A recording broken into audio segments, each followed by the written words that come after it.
Makeup से कब करती हूँ मैं हूँ ऐसी गोरी रे।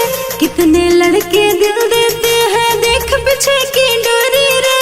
ए बाबू क्या मेकअप से कब करती हूँ मैं हूँ ऐसी गोरी रे। कितने लड़के दिल देते हैं देख पीछे की डोरी रे। ए बाबू समझा क्या? अच्छा समझा दो ना। दिखने आए हो यहाँ मैं जयमाला। तो पहलू पूरा काला काला हो आई दादा। क्या? तोहर सूट पटियाला हो आई दादा। अच्छा। तो पहलू पूरा काला काला हो आये दादा। तोहर झुमका 3 ताला हो आये दादा। हटो हटो। Music by DJ Sarfaraz.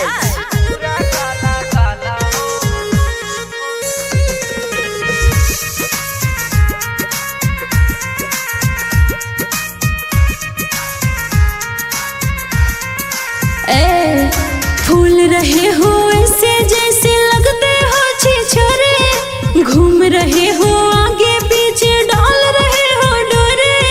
देखो ऐसा मत बोलो, हम तो तुम्हारे लिए आए हैं। हटो हटो। रहेला न कूल गरम रहेला शरीरिया। हाई अंग्रेज नाई मर्द भोजपुरिया। अच्छा ऐसे करो ना यहाँ के हालात। तो पहलू पूरा काला काला हो आई दादा।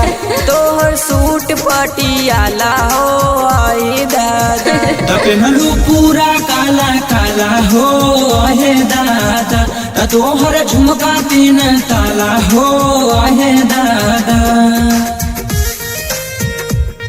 रिकॉर्डिंग बाय अवारा म्यूजिक नवादा।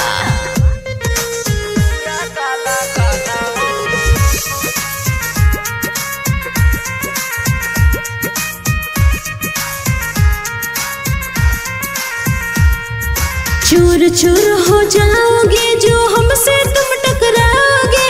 भारी पड़ेगा शिव अमृत से दिल जो हमसे लगाओगे।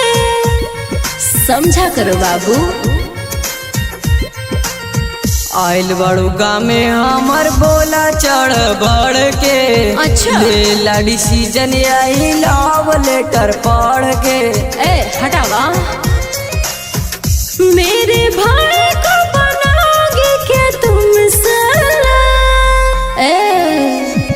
तो पहलू पूरा काला काला हो आई दादा। अच्छा। तोहर सूट पटियाला हो आई दादा। तो पहलू पूरा काला काला हो आये दादा। तोहर झुमका 3 ताला हो आये दादा। देखो हटो।